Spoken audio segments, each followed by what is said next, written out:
Hi, I'm Jessie, a scientist turned content creator who's had some of the most honest, helpful, and heartwarming chats with fellow researchers. I keep thinking, I wish I recorded that. Someone else needs to hear this. So I started The Unseen Scientist, a podcast about the behind-the-scenes lives of researchers beyond the publications and into the real stuff. Because what we share off the record, that's often what we all need to hear. I am currently traveling and in lovely Jakarta, the capital of Indonesia, and I could not help but visit my dear friend, Dr. Anggia Prasetyoputri from BRIN. So Anggia was a PhD student in the same lab group at the University of Queensland in Brisbane, Australia, while I was working as a research assistant at the time. So post-PhD, Anggia has come back to her motherland, Indonesia, to start her own group. And this BRIN Institute is known as the National Research and Innovation Agency, and she works specifically at the Research Centre for Applied Microbiology. And Anggia was a L'Oreal UNESCO FWIS National Fellow in 2020, as well as the APIC Australia Women in Research Fellow in 2022. So she's highly qualified to talk about this topic, which is academia in Indonesia. So how have you been, Dr. Anggia? Hi, Jessie, Dr. Chan. Nice to be here with you. I'm good. I've been doing great. Thank you so much for coming here. I hope you have a good stay. Yes, Anggia's just shown me around this amazing institute, and they have the best sequencing room I've ever seen in my life. It's so great. I am so happy. And they have a Promethean, which I am in love with. It's so good. So I just want to start with a bit of background. I know I've given a little bit of a blurb, but could you maybe introduce yourself in your own words, just a little bit about your academic journey so far and what led you to do a PhD, especially in Australia? Okay.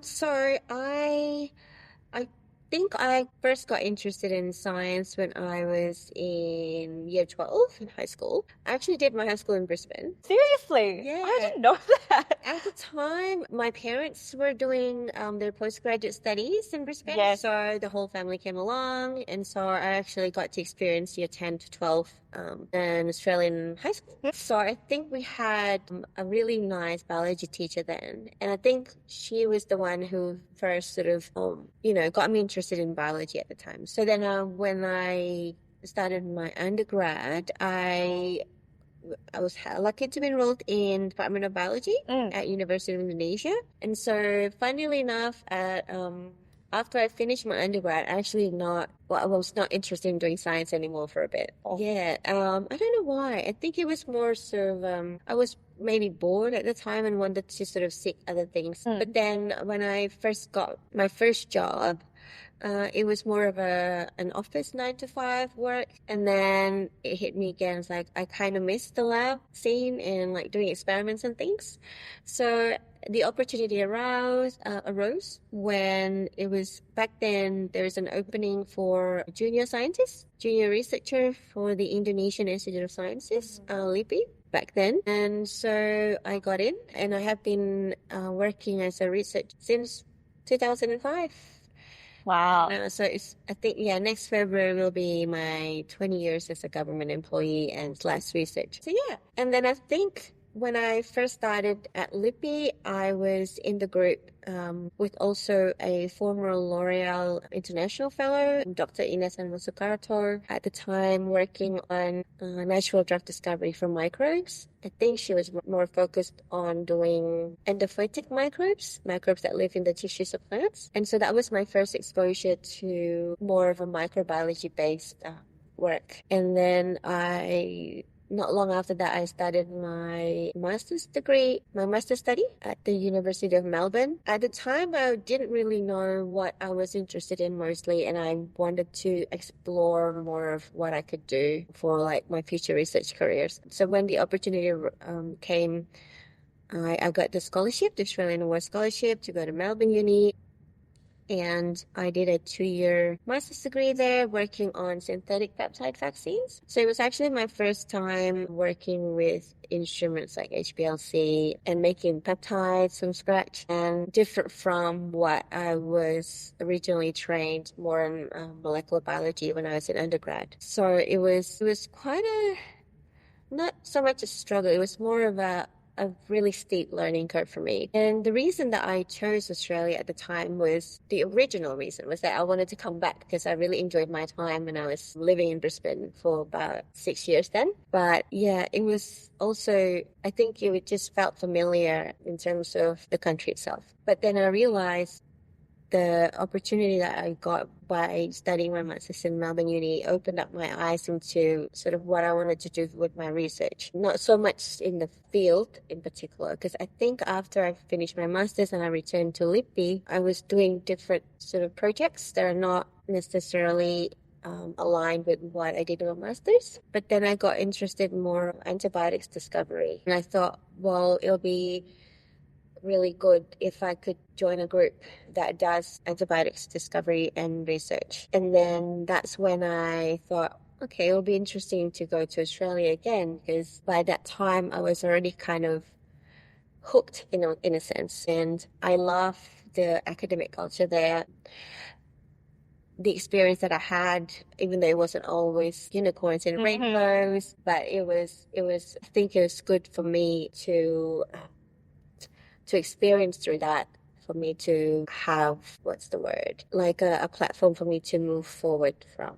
And then, so yeah, and I got on the same scholarship again, and I was lucky to join the group at Institute for Molecular Bioscience at UQ. Back then it was with Professor Matt Cooper, and one thing led to another, and I was actually, at first when I first started, I thought I'm back in the deep end again, not really knowing what I'm doing. But I was certain for one thing that I wanted to do work with antibiotic discovery, and I think it was the good platform. A good group to do it with.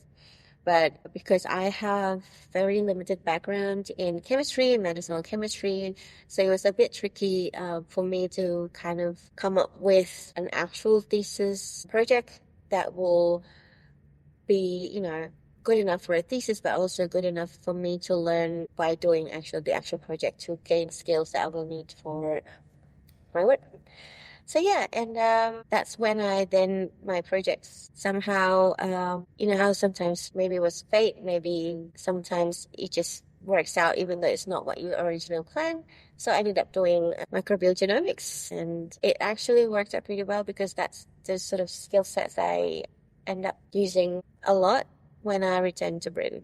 So yeah, hope that's not too long. No, not at all. It was such a fascinating insight into your journey, and thank you for sharing. So yes, you've come back to BRIN, and what is BRIN? So BRIN is an acronym from Badan Riset and Inovasi Nasional, which is what translates into National Research and Innovation Agency. So BRIN is actually only 3 years old because it is actually a result of a merger from different research institutes, including LIPI, the one that I belong to, but then a lot of, I think 5 or 6 different institutes. So they're all merged. So everybody who's a researcher is employees at BRIN. So it's a government agency. So it's the biggest and probably the only one in the country at the moment. So yeah, that's where all the researchers are at, and that's where majority of the research are being done, in addition to researchers in universities. So I just remember in the car when you were driving me, and we talked about the sort of permanent postdoc positions you have in the governmental agencies, which obviously may not exist in the university system. Is that correct? Could you please tell me more about the permanent positions? Because I know that lots of people are like, what? Permanent postdocs? That's crazy. Yeah, so for like BRIN, like for government institutes or government agencies, it's a permanent position because then you are a government employee. So it's a different selection process, and there's like a recruitment usually every year, but for different positions. The catch is if you're applying for a certain position, a certain ministries, for example, or Because BRIN is not an actual ministry, but it's at the moment it's an agency that's kind of on the same level as a ministry. So yeah, it's a permanent position because once you're enrolled, there's like a 1 year probation. In Indonesian, it's called Pegawai Negeri Sipil. Yeah. So, and pretty much in the career-wise, once you're actually in the system as a government employee, career-wise, you do need to have KPIs, key performance indicators, like any other jobs. And there's like something like a similar to a ranking system where you go up the ladder, where you accumulate in a way points. So those points are accumulated from your yearly KPIs. And it's a little bit tricky to explain, but pretty much it's for academics and universities, you have professors. In BRIN, as a researcher, you can also go up the ladder, eventually becoming a research professor. So that's kind of the highest level. Maybe similar to a professor in, like, say, universities in Australia. But yeah. But I think the KPIs include, say, for myself, for example, being a supervisor for students, master students, PhD students, and also obtaining grants, and also, of course, publishing papers. That's the part that's pretty tricky to navigate. But yeah. I think it's interesting that you say you have to get grants. So are they internal grants? Because this is like a governmental agency. I would have expected that the money just comes from the government. So there's no need for you to acquire funding. Well, the money is managed by the government, but the funding is quite competitive. So we do have what you call internal funding and also external funding. Even though the sources are the same, but the internal funding is more so of a grant that is administered to different research organizations within BRIN, but then people still have to put in proposals and actually be evaluated and competitively acquiring that internal grant. I think the main difference would be the amount of the grant. So usually it's for 1 year, and they're pretty small in terms of the amount of money. But the external grants from the government, there's one that's called the Riset untuk Indonesia Maju, or loosely translated Research for Indonesia. Can't really translate, but it's an external funding where usually it's about 3-year funding, and the amount is significantly much more than the internal funding. And that's actually also really highly competitive. And we have different schemes of fundings as well. There's one where there's collaborative research center, or Pusat Kolaborasi Riset. That's where there's a certain field of expertise that we put forward, and then we have experts from BRIN and also different universities kind of coming together, more like a research umbrella, working on the same thing. For example, at the moment, I myself I'm involved in Research Collaboration Center for Biofilm, which is headed by the University of Gajah Mada in Jakarta. So yeah. So you are affiliated with BRIN, but also you are teaching with other institutions like universities in Jakarta, but they're universities, is that correct? Yeah, so I don't personally teach, although BRIN researchers can also teach at universities and become also affiliated with universities. But I mostly supervise students, co-supervise students with academics from universities, from university professors. Usually it's either my project or their project that they need someone else to go supervise the students with. So yeah, I have supervised maybe 2 master students at the moment. I don't have a PhD student yet, but yeah. So, it's part of also what I mentioned about the KPIs, but it's also good to actually pay it forward in terms of my experience being supervised as a PhD student. And I think it's also a good experience for me to then help to contribute to, the next generation of scientists. For sure. As a supervisor. So hopefully hopefully there's more students to come. There will be. And what does your day-to-day look like as a group leader? Okay, my day-to-day, to be honest, day-to-day, a lot of meetings and definitely proposal writing. So grant proposals, there's different rounds usually every year. There's the external funding round, it opens any time of the year, but the internal funding round usually comes in the middle of the year. So depending on what grants I would like to apply for, there's also different external grants from, say, other, not the government funding, but private funding, and also international funding that we can also apply. Although some fundings require collaborations with universities overseas, for example. So that's also things that I'm pursuing at the moment, trying to expand my international networks. So luckily, at least from the Australia side of things, it's good to actually have that connection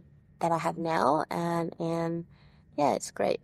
But yeah, a lot of meetings and grant writing and trying to push papers out, publication. For lab work, we also have, at the moment, I don't have any research assistants, but we have my team, there's 5 of them who are actively in Cibinong at the moment.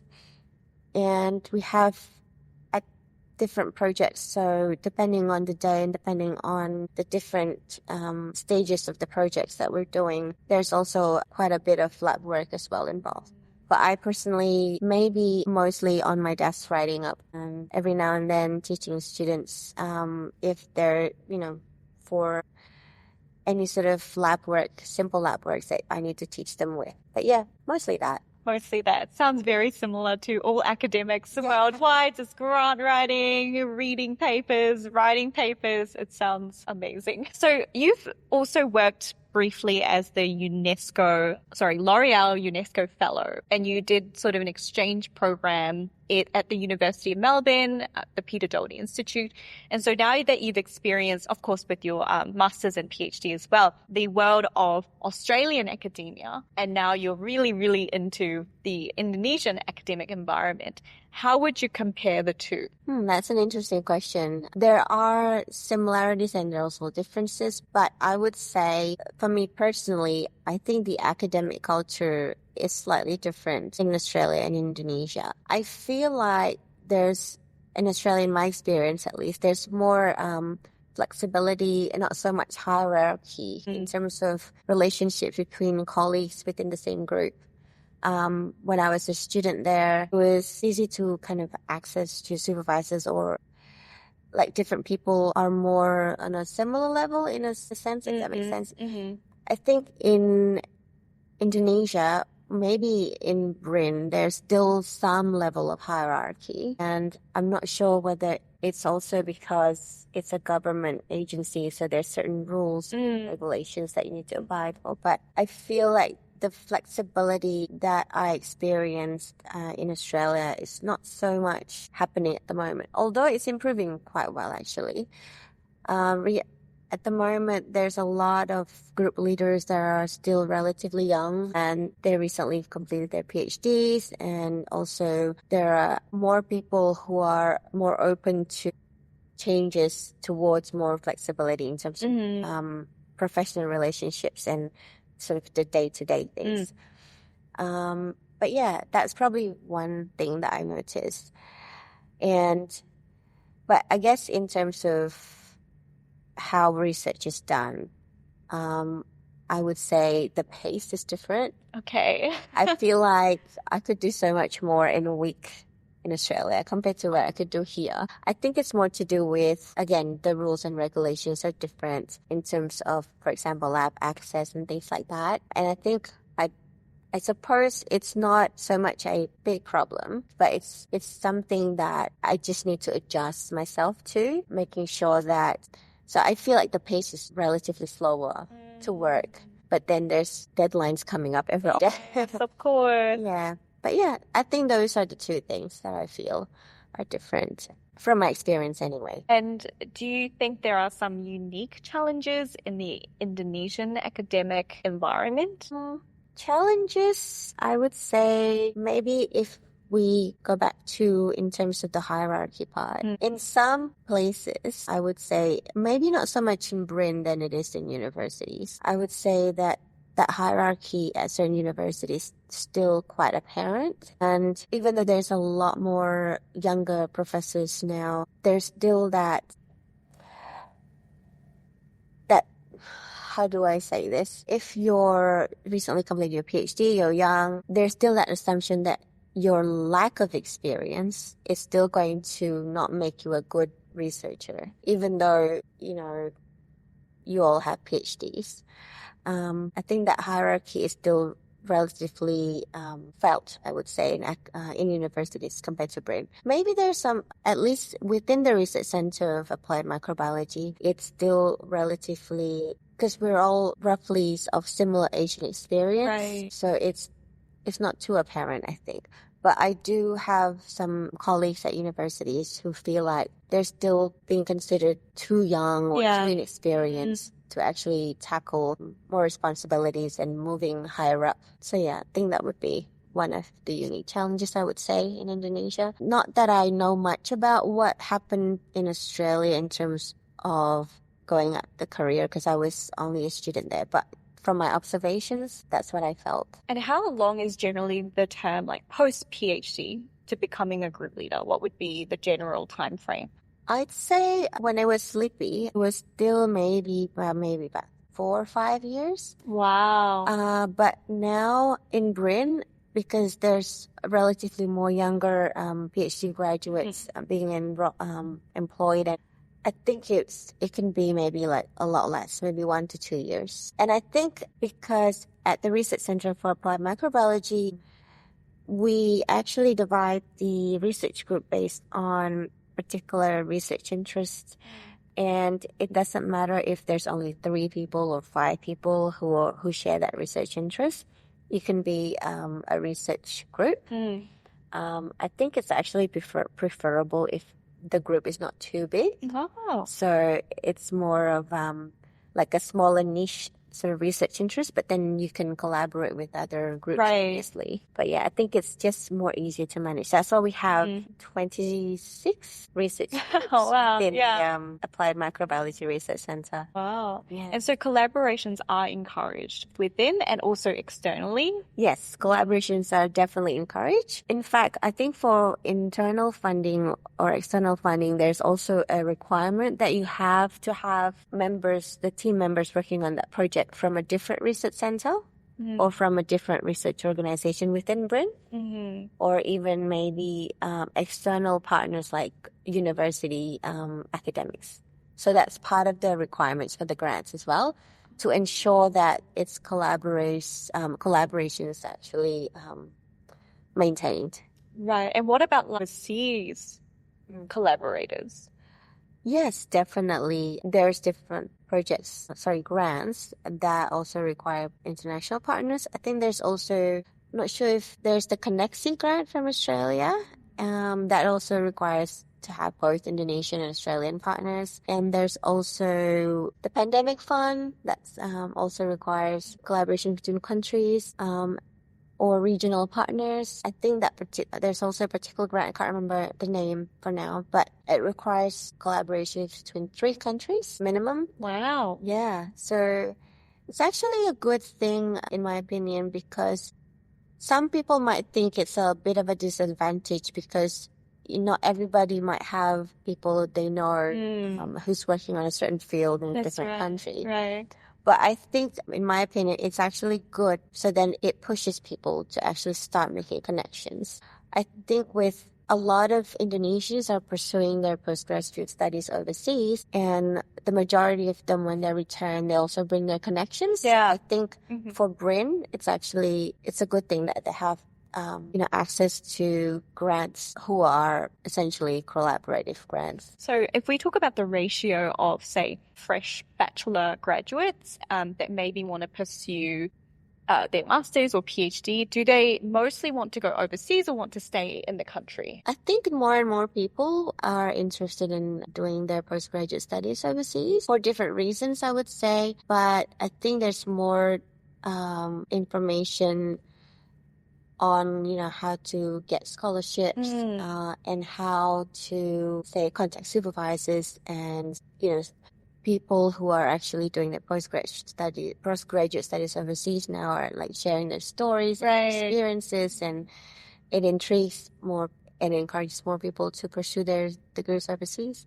There are certain challenges, I would say, for maybe some people who might not be as privileged to do their studies overseas, but I think it still doesn't prevent them from then pursuing their continuing their studies in Indonesia. I would say it's different now though from when I was in LIPI, when I became a government employee right after my undergrad. So I did my master's and my PhDs while I was already inside the system, already affiliated with the institute, whereas a lot of fresh PhD graduates now are directly recruited by BRIN as the government employee. So they start their career after PhD. So I think they already have their education journey, and then they started their career as a researcher in BRIN, whereas I was kind of doing it a lot earlier. And I think that experience of actually working as a researcher while studying, and then compared to those who studies and then work, different. So I would say that it brings an interesting mixture in terms of interactions and the way of thinking in BRIN itself, which is, I think, is good. I mean, it's good to have people who are more kind of up to date in terms of what's happening in research now. Those fresh graduates who are coming to BRIN and then, starting their career and then their research groups and contributing to research in BRIN in general. I mean, that's a question I always have for people like yourself who have done a certain research degree, like a master's, or say before your master's, you worked at LIPI, right? And so you've worked, then studied. That is like a new concept for me, because I think I've constantly studied, except for maybe a 4-month research assistant gig that I had with my supervisor now. So if you could give advice to, say, a student, like a bachelor's student who's just graduated, would you give them advice saying that they should work first and then study and maybe do their postgrad, or postgrad first and then work? I would say, I guess my first question to them would be like, what is it that you wanted to do in the next 5 or 10 years? I would say if you're dead set on being an academic, or at least at the time you wanted to be an academic, then I would say that I think it's better to pursue further studies and to kind of also pique your research interest and to see what you wanted to do in the future. But in general, it would still be very beneficial if you can then take a break, maybe 1 or 2 years to work, even if it's not directly related to, say, what you want to do in academia in the future. Because I think it still gives you a whole different perspective of, just in terms of, for example, interactions with people, communication skills, meeting deadlines, that sort of thing. There are certain things that you cannot be taught, that to experience it by yourself, to be able to have, not necessarily master something, but to be able to actually do it in a way that would be good for you. And also, so I would say maybe yes, it'll be good to take maybe a short break for working, because I know, but then if you have the opportunities to continue your studies right away, for example, if you get scholarships, do have some experience, have other, maybe like a different, not necessarily a full-time job, obviously, because if you're studying, but also make sure that you're not just studying. Yeah. Does that make sense? Yeah, no, totally. Like get experience in terms of like a part-time job or something like that. But in general, going back to your question there, I would advise them to potentially maybe work first for a bit, because it does give you a bit of different perspective, and hopefully it will also make you gain skills that will then be beneficial when you actually do continue your studies. That's a good point. Soft skills that are not necessarily easily learned when you're actually studying, if that makes sense. Like the soft skills that you can only experience more in a working environment rather than the academia. That's how I feel, because when I finished my PhD and I started working as a postdoc, I just realized I pretty much don't have much work experience at all, or life experience, and I still felt like a baby, even though I had studied for so long and I'd come out of university. And when I think of like 18-year-olds who have just come out of high school, I'm like, you're such babies. But no, I feel like a baby, right? Really, yeah. So yeah, if I could go back, I think I might have also done the same and maybe taken a gap year or here and there, maybe before my PhD. So yeah, those of you listening, keep that in mind if you're looking for a PhD scholarship or PhD a program. So I've got a few more questions. So yes, so we talk about life experience, but you're also a mother of two, which is amazing. And I just wonder how you balance all of this research, and you have to do, you have to take care of the family and you have to take care of your kids. And I remember you telling me you had to drop off your kids this morning before you picked me up. So it's just a lot going on. So do you have free time for yourself? Because my very first episode with this podcast was about pregnancy in academia with Dr. Nancy Wong, and we've talked about this. So I kind of want to hear your experience, because you were also pregnant, I believe. Was it during your PhD? During my master's. Oh, during your master's, yeah. So tell me everything. Yeah, that's a question I get a lot, actually. And I think up to this point, I sometimes still don't believe how I actually managed to survive, I guess, in a way. But yeah, I had my first child right after my master's. So I was pregnant in my second year of master's, right, which was, in hindsight, I was grateful that I went through it. And I had a lot of support system. So yeah, it was good that I did. And it's funny thing, since when I finished my master's and I was also thinking about doing my PhD, but then I thought, maybe have another child before I do my PhD. Oh, wow. Because I think having experience being pregnant with my first child during my master's, I think for me, and some people might disagree with this, but for me, I think it's better for me to just be able to focus on them separately. Like being pregnant again, I think it'll be better to do it before I started my PhD. Right. So I started my PhD with a 6-year-old daughter and a 1-year-old son. Right. So that's when I started my PhD. And it was really tricky, actually, because if you ask me how do I balance everything, first things first, I don't think I can get everything up to standard 100% in terms of career, study, and family all at once at the same time. I think it's really impossible to get to that point. So I think there will be sacrifices at some stages for each of those, not necessarily at the same time. For example, like I think there are some moments where I feel like my family needs more attention. For example, when the kids were sick, or they need to start new school, that sort of thing. Obviously, my energy and time needs to be focused more on those, on my children. And then for example, when I did my PhD with 2 kids, there will be time where I need to focus on my study more. For example, when I had to do my confirmation, for example, or if I need to finish a paper, or like there's a big load of experiments happening, obviously there will be more of my time devoted into that work. And I think what's important is to make sure that you have a really good support system. Right. Yes. I'm very fortunate that my husband is really supportive from the very beginning. And I think also my parents and my extended family as well. And I think I was also fortunate to be surrounded by other women scientists, women researchers, women academics who are also on the same boat in a way. I think that the terminology like women support women, it's very, very, I felt it very much during those times when I did my PhD. And I think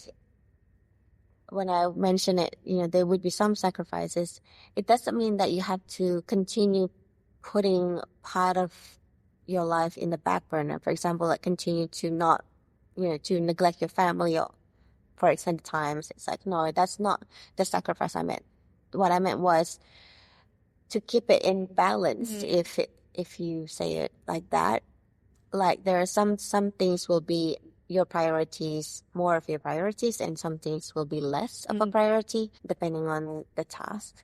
or what it is that you have to deal with at the time. So that's how I think I see it. Even until now, when I return to BRIN, because my day-to-day work, it's pretty much similar to when I did my PhD and for research and things. I think it's still pretty much a day-to-day sort of trying to balance everything. But yeah, definitely you need a good support system. And if you don't have one, actively seek for one. I think for me, I also have a group of friends here who we go out for coffee together routinely just to talk about our day. Sometimes you just kind of need to have a downtime. And I think for me also, I play a lot of tennis recently. Yes. So that's part of my coping mechanism. Yeah. To kind of have some of a me time. Yeah, definitely shifting your priorities whenever it's necessary. I would say that's how I've been trying to sort of making sure that every aspect of my life is being given my time and my energy appropriately. So it's about flexibility. Yes, definitely flexibility. Not managing your expectations, I would say.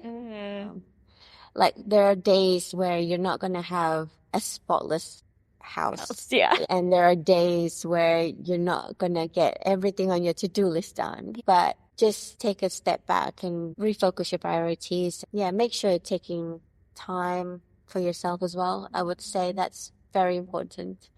Even during my PhDs, I also have a group of friends who are actively celebrating each other's successes. Like when someone got a paper route, we went to dinner.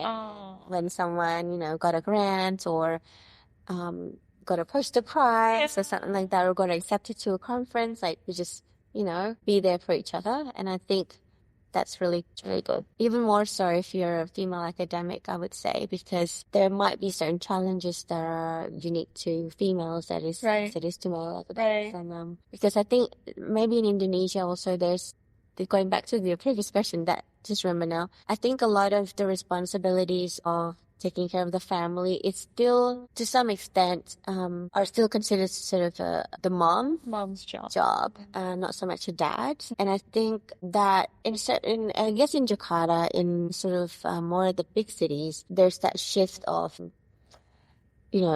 that thought of taking care of the family is just a mom's job. But I think there's a trend where there's responsibilities also being borne by the father more. But I would say there are still maybe some female academics or female researchers who are probably not as lucky in that sense. And that's when I think the support system for women academics and women researchers are important. So yeah, I think cultural sensitivities, right? This is very quite ingrained into every academic culture. I know that in Korea, there's a big cultural representation within the academic culture, the hierarchies, right?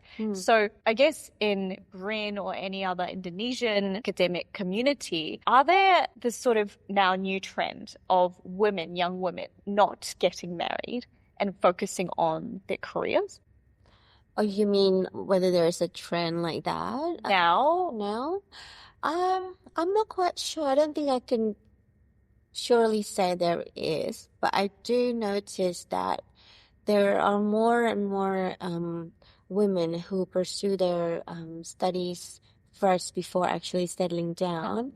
And I think from just generally speaking, at least in the big cities, the age that women starting to marry are increasing.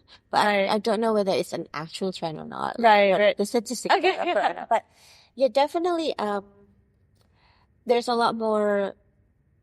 My colleagues here at BRIN as well, there's quite a lot of young women who actively pursue their postgraduate studies before they're actually settling down, yes. And I think career-wise, some people do consciously choose their career first, I guess. And some people are just say, I'll go with the flow and see what happens. But yeah, I mean, there's still that stigma of, if you have a higher education, not necessarily there will be a man who wants to marry you. And that's still quite ingrained. And I know that I'm actually involved in also my dear friend of mine, Anggia Prasetyoputri. She's the founder of PhD Mama Indonesia. And so that platform, that community actively encourages women to pursue their studies, postgraduate studies or further studies, or just be empowered. Yeah. Of being knowledgeable and educated, because in a way it also tries to slowly trying to break the stigma of, women don't need to be smart, women don't need to be highly educated. Whereas when you think about it, a woman, when they become a mother, she will be the one who, the more educated a mother is, the better their children will be as well, right? And the family. So that's what the community is also trying to keep on, keeping it out there, making a voice for a lot of the women who might not have the courage to actually, they're still thinking, oh, should I or should I not?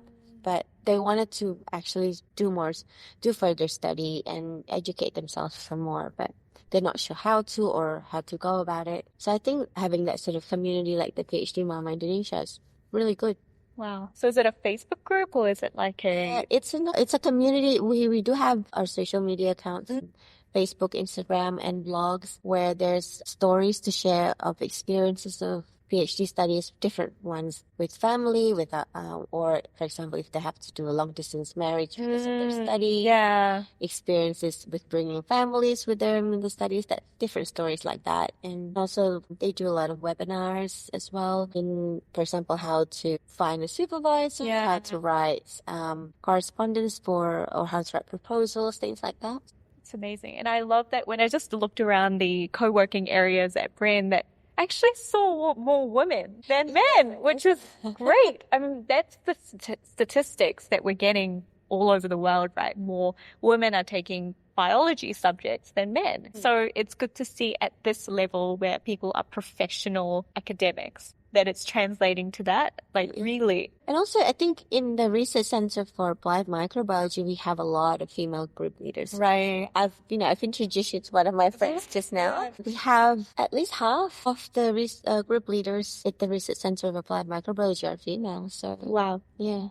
Would you say the same things for other institutions? Because this BRIN institution is huge. Yeah, it's huge. Yeah. I'm not sure with other parts of BRIN or other system. I guess depending on what you said also, depending on the field of studies, I guess there would be more research centers that are more majority are women and the others will be men. But I do know that even now research fields that used to be primarily male dominated, are now there are females there who are pretty much doing great in their in that field. Right. So, yeah. It's so good. And I noticed when driving here that there is a daycare center within the complex here. And I'm sure that was a huge help as a mother. And where I come from in Melbourne, it's not like that. So a lot of female academics are struggling to get their kids to daycare first, and it's a long way away.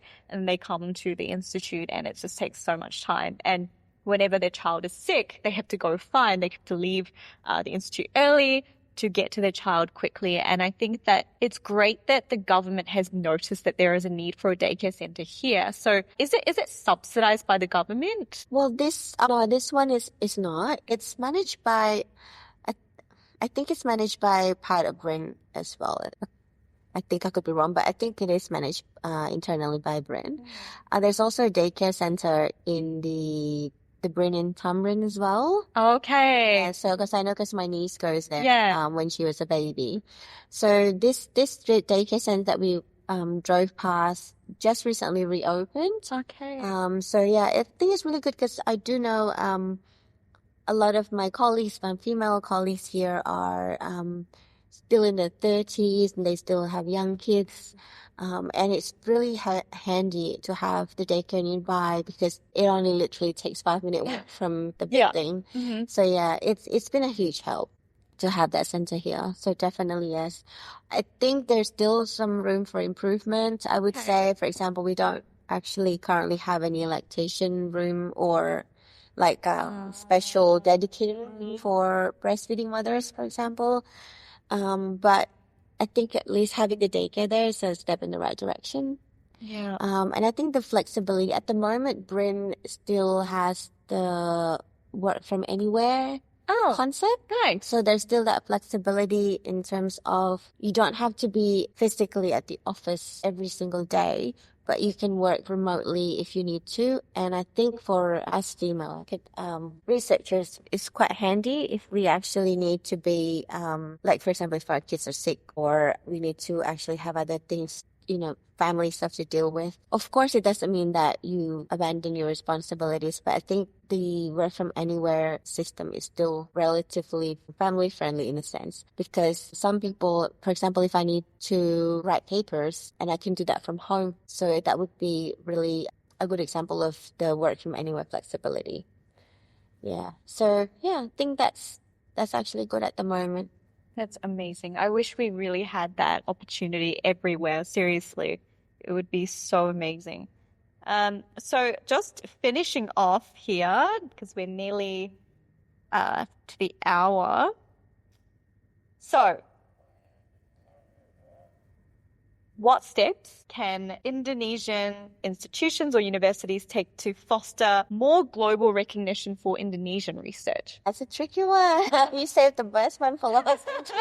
Yes, I think, well, like I said before that, because I did my postgraduate studies in Australia, so I actually have more Australian connections than I do with, researchers from or academics from other countries. So I think, but what about people who maybe do their postgraduate studies in Indonesia? But I guess that's why I think the concept of BRIN with the grants and everything, having mandatory members have to be from different institutes, different parts of BRIN, it's actually good to push people to collaborate. So I think if you're asking me what steps that for global recognition, I would say one of the first is to expand networking with scientists from overseas. And I guess attending conferences and things would be the first step, I would say, to get to know people. And I think we're back to more offline conferences and scientific meetings now.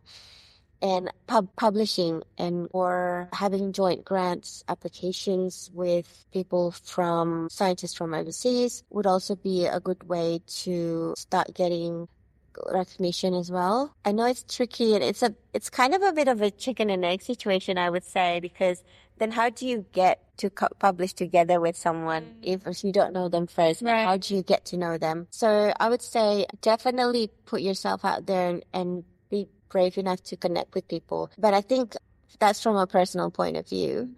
So attend scientific meetings as often as you can if you could. But I guess in terms of systems and regulations, what BRIN is doing now by encouraging collaborations, particularly international ones, are actually, a step in the right direction to make sure that there's more people who are connected to scientists overseas. And I think I find that there's a lot of people also have currently international collaborators, and that's also maybe one way to get to know international collaborators is go and actually find someone that you know of who have international collaborators and seek advice, or if you have similar interests, and start from there trying to communicate or network with them. And I find that as someone who is in BRIN, I think it would be easier for me to actually start looking for potential international collaborators because of the networks that a lot of BRIN researchers already have.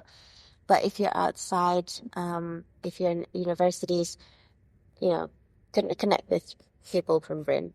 But in terms of the global recognition itself, I would say in academia, one thing would be first is from papers, I would say.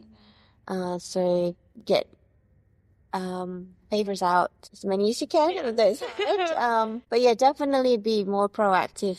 I think social media is also one way of putting your research out there. I think I've seen some reels maybe on Instagram, for example, where they're sharing their research in a more sort of layman terms, or like in a more fun format. And I think that's also a good way to start getting people to know you, I would say. Yeah, to be honest, at the moment, I'm also trying to gain more international collaborators, and I think I'm doing okay now with the networks that I currently have, but it's also good to then expand it more, more connections. And unfortunately, I don't have the opportunities, as many as opportunities I used to be to attend conferences, international ones especially, but I think, yeah, with making joint proposals and grant applications at the moment would be one of the ways that I'm trying to expand my network. Thank you so much. So I have one final mystery question. I'm looking forward to this one. So if you could give PhD Anggia one piece of advice, what would that be? I would say don't be afraid to try. Give it a go, whatever it is. Opportunities come knocking, just try. I think when I first started my PhD, I was too scared to am I good enough? Would I make it through this? So I think I've been through all of that, I would say definitely piece of advice that I would give to PhD is just give it a go. Don't be scared. Because if you're not going to give it a try, then how would you know? Even if it doesn't work out, at least you try. It's true. And I think imposter syndrome is such a big thing in everyone's lives right now. Yes. I think I still feel it on a daily basis too. Because, it's a lot of things in terms of career progressions, for example, I think I'm about maybe 4 or 5 years post PhD, and I think I still feel like I should be more than what I am at the moment. But yeah, it's a thing that needs to be dealt with, imposter syndrome. I'm doing better right now, but yeah, definitely a struggle for a lot of people as well. But you have to start somewhere. And you know what? The person who knows exactly what you're capable of is yourself. And yeah, just go for it. Yeah. That's probably what I was going to say to PhD Anggia. It's a wise words from Dr. Anggia. Well, thank you so much for your time today. Thank you so much. I really enjoyed talking with you about research in Indonesia and how you progressed through your journey. All the best for the future. I'm sure your group is going to do amazing things. They're already doing amazing things right now, so I'm really excited for you. Thank you. I'm lucky to have such a good group. So yeah, thank you so much for having me. Thank you. Yes. See you later. Bye.